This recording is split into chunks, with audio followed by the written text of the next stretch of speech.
Welcome to Lecture 2 of Java. In this lecture, we will be installing and learning about the Java Development Kit.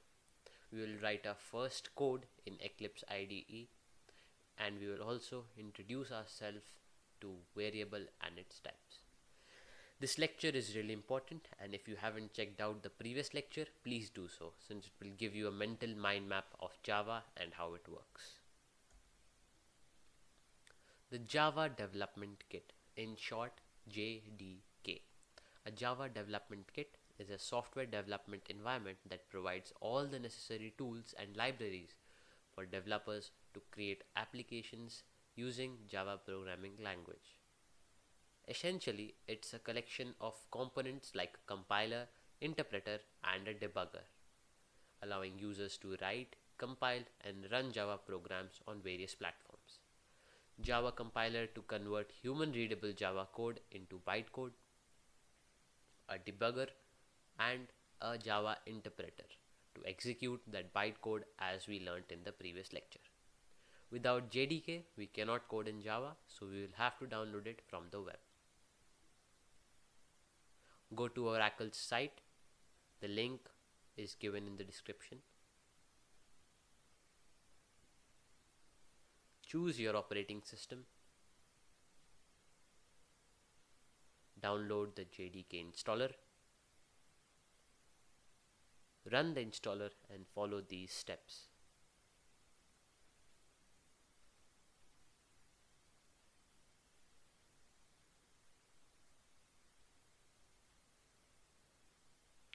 After these steps, your JDK must be installed in your system. Now, to write the Java code, we need an IDE. IDE, you may ask, it's an integrated development environment. It is an application with tools to help us write, build, and test our code. To code with Java, we need a good IDE. Most of the developers choose Eclipse IDE. Eclipse is an open source integrated development environment for computer programming. It's primarily used for developing Java applications, but it can also be used for other programming languages. Why choose Eclipse? Well, it's a powerful, free, open source IDE with a large community. It can be customized, has robust features for coding, has good debugging and refactoring. It is also cross-platform, making it a versatile choice for Java developers across different operating systems. We will be using Java Eclipse IDE for Java throughout this course. So go to www.eclipse.org/downloads to download the Eclipse IDE. Scroll down and download the IDE. Open the installer and choose the IDE for Java developers. Let the download finish and launch the IDE. Now that your IDE is installed, we will make our first Java project and with it our first program. When you launch the IDE, you will see an empty screen. Click on Create Project. Write an appropriate project name. Your package library will now look something like this. Right click on SRC, the source folder. Hover on the new and click on package and give it an appropriate name.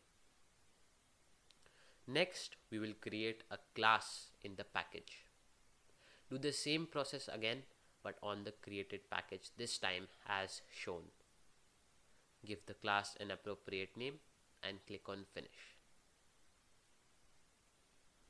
Your screen should now look something like this. If it doesn't, rewind the video and find out where you did the mistake.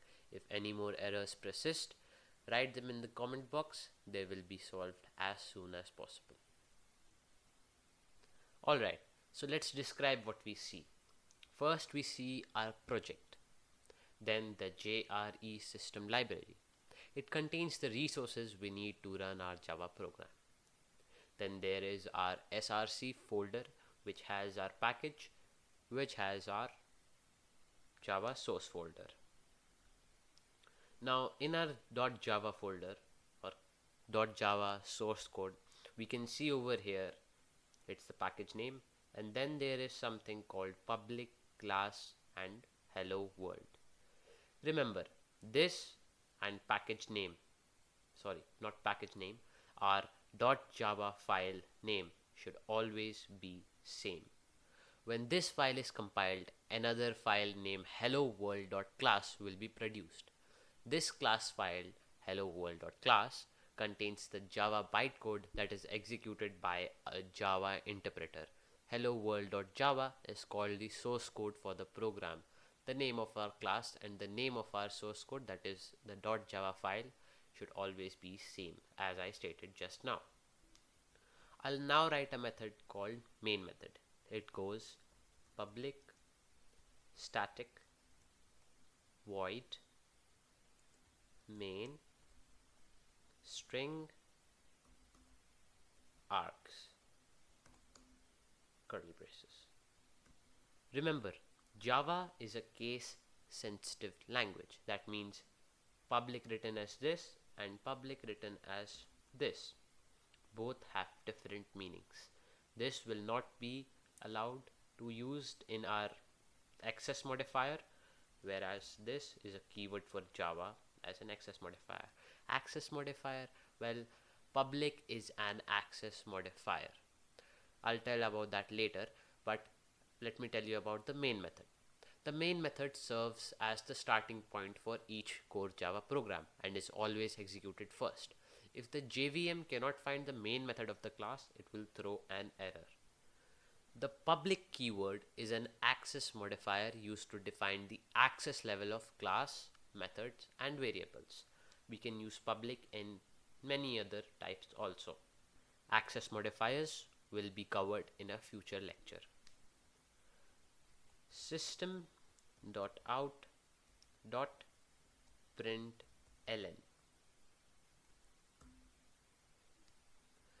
This is a line of code which prints any statements in these quotes onto the console over here.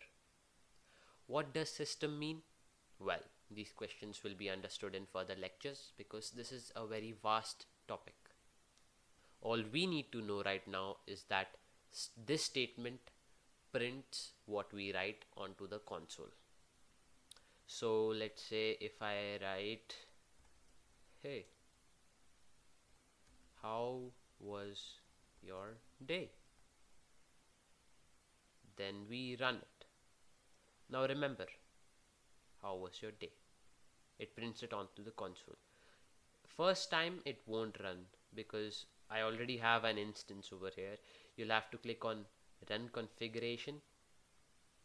You'll have to click over here, new configuration,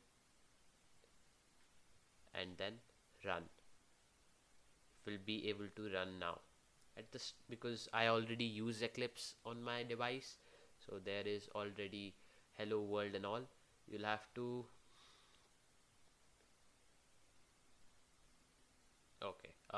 so what I was so you'll have to click over here, run configuration, click on here, new configuration, and then over here click on run. Then your Java program will run. At the start it will show an error. I already had an instance over here, that's why you guys couldn't see me doing this. But well, now let's move on to the next topic, which is variable and its types. In the last lecture, it was already stated what variables were. Variables were just a memory location having a name that can be easily referred to. There is another term called literals. Literals are fixed values that are assigned to variables or used in expressions. You will understand this term later, but remember it. Every variable is assigned a data type which designates the type and quantity of the value it holds. There are two types of data types, primitive and non-primitive. Non-primitive are also known as reference data types. Primitive data types are part of core programming language and are predefined and immutable. They are stored directly in a memory for faster access. whereas referent data types are not predefined and have to be defined by the user. Primitive data types in Java are basic building blocks for storing and manipulating values. They are simple, efficient, and have fixed sizes. There are seven primitive data types. Seven main primitive data types that are part of basic Java. First one being the Boolean. Boolean is a logical data type which has the value true and false only. Now if I go to my Eclipse and if I create a Boolean, let's say B, I can store the values true and false over here. So let's say it's true. And now if we print this statement, if we print the value B over here, B, and if I run the program, you can see in the console the value is true. Now if I set this value false, then it will print false over here because the value of B in this is false. I can't put anything else over here. If I say maybe, it's not possible. There is only two values, true and false. Next we have char. Char is a data type that stores a single character. It can be a letter, a number, or a symbol. So if I create a character over here which goes by char, let's say char C, and character will be always written in the single quotes. So whatever input you wanna give to the variable of char data type, it always goes in single quotes. I can put any one character over here. It could be a number, a symbol, or a letter. So if I say I, and if I print this, print C, and if I run this, you can see over here I. If I write @ then it will print @. I could even write a number. It cannot take two values. If I put 1, 2 together, it will give me an error. Invalid character constant means I cannot put two variables or two values because char takes each values as its each unit, which will be learned by us in the later videos. We will learn what character values each symbol, each letter has. Next on the list is byte. Byte is an 8-bit data type that stores integer value from -128 to 127 only. Bit is the smallest unit of data a computer can process and store. So let's create a byte. Byte, let's say BT. Okay, let's say BT, and let's say it gives the value 23. You always see in our program I write these semicolon after each statement. Well, this indicates that the statement that I wrote is over, and if I do not write this semicolon, it will give me an error, syntax error. Insert semicolon to complete the statement. Always remember to put semicolon in your statement. I repeat, always remember to put semicolon in your statement. It's really important. Back to byte, I can give the value 23 to BT, and if I print this, let me just print this, and yeah, now if I print this, I get the value 23. It just said there was a limit of 127. Let's say 128. It will give us an error. It will tell us to convert to a different data type, because the limit for this is only till 127. Now what if I write negative 128, 129? It will show us an error that please change the data type, because byte has a specific limit.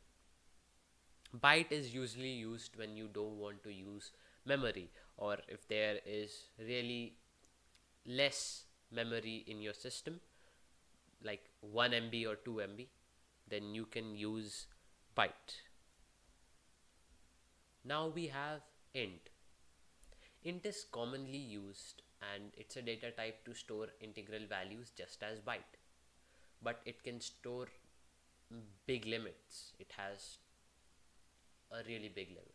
I can't write it in, I can't tell you the exact value, but it has a really big limit.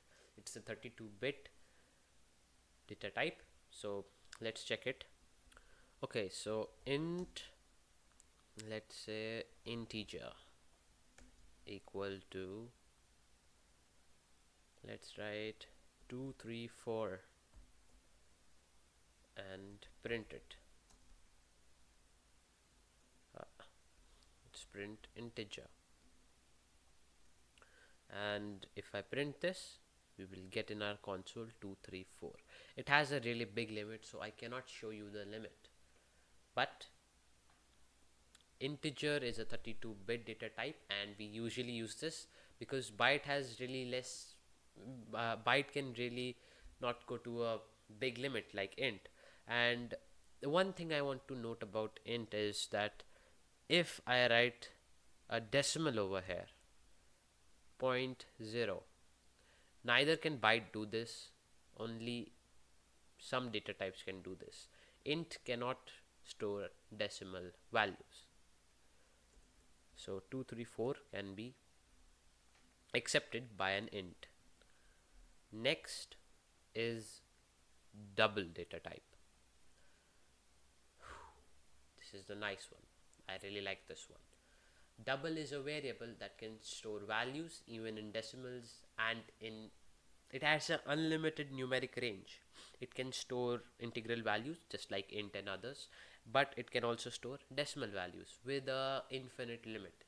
Infinite limit means a lot of RAM, and low-end PCs don't use, low-end programs don't use double because it takes too much RAM. It's a 64-bit IIE E754 floating point. So in our Eclipse, if I write double D, I can store any gibberish value. Like I wrote this, and I'm gonna write 0 point something, oh not W. It will accept it. It has unlimited limit. Now if I print this, we all know what's gonna happen. It will give us the value.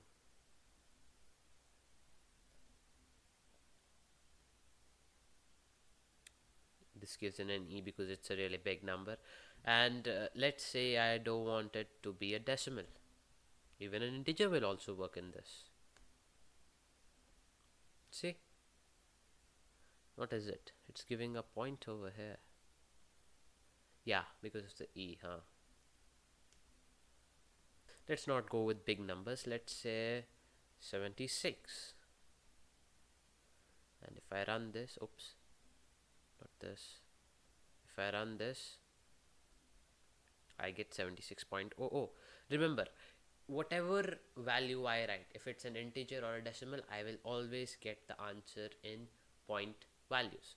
Like I just wrote 766, I got the result in my console 766.0. Next we have is float. Well, float is just as same as double. Double is a 64-bit data type, whereas float is a 32-bit data type. Let's say float f equal to 23.9. It will accept it. what's the, yeah, add cast to float, convert double to float. Oh my. Okay, so what I forgot was I have to always write f in floating point values at the end of our literal, of our value, else it will not accept it and it will consider this as a double. So if I write this, then only can I print it. And print, yeah, 23.9. You see over here the f doesn't come in the console. That's one function of float.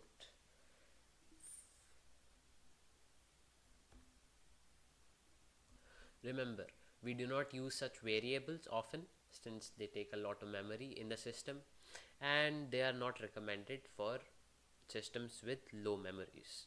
Next on the list is long.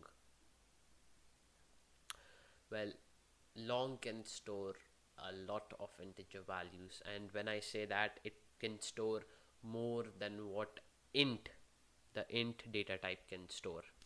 I can give an example over here again. Long L equal to, I can write gibberish number, sys out, and then I can write L. It will give me that number. So these are the primitive data types. Next we are gonna move is non-primitive data types. So non-primitive data types is that these are user created data types and also known as reference data types that reference in objects in memories.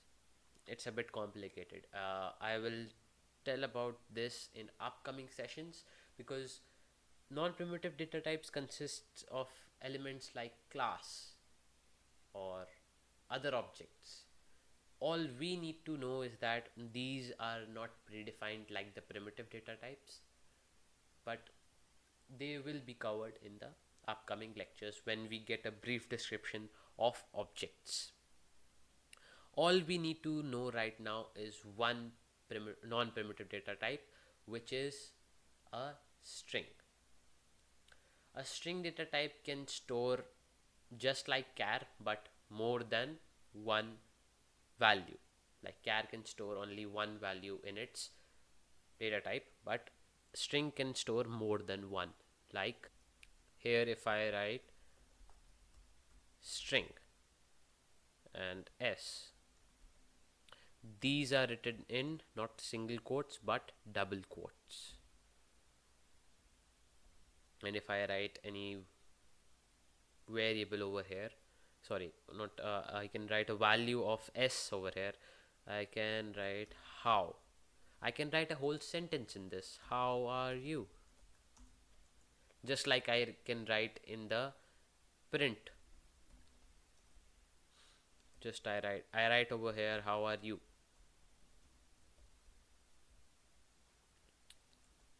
So this and this, same thing.